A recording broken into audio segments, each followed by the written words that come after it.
Ito na yung lenderas niya. Yan, may bahay na yan. Hanggang dito sa may baba na to. Yan.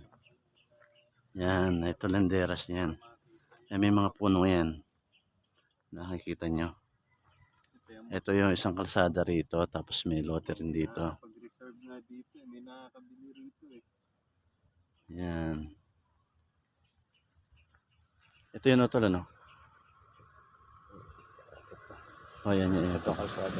Oh, tama. Paano ang terms ng payment natin dito? 30 ang down. Tapos yung... Meron pa tayong 70%. Pwedeng... Ayun yung mga kabahayan na yan. Hanggang 31.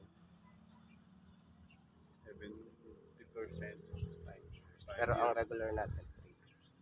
Hanggang doon. Yan sa bahay na yun. Tapos, yun, tinutumbok yung mga kahoyang yan. Hanggang dun sa may niyog na yon. Ayun yung pinakalandera na isa. Yung may niyog na yon. Hanggang doon. Yun. Pasok yung MPC na yan doon sa loob.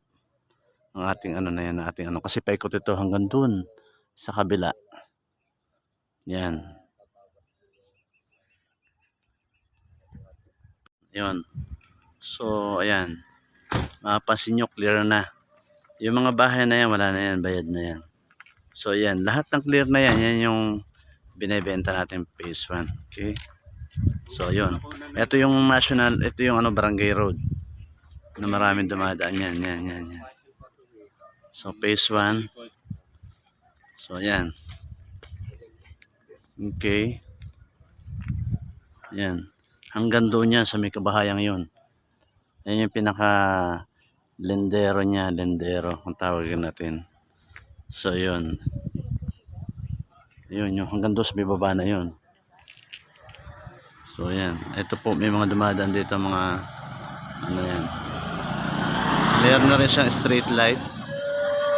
May kuryente na tayo.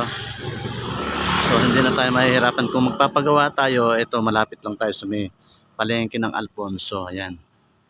Magpapagawa tayo ng bahay dito. So yan.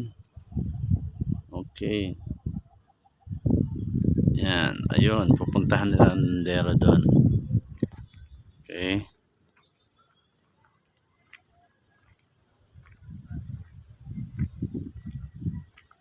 Ayun. Hanggang doon sa may pagbabang yun.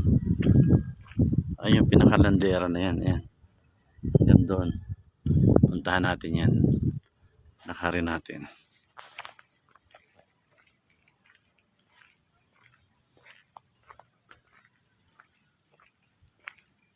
Yan.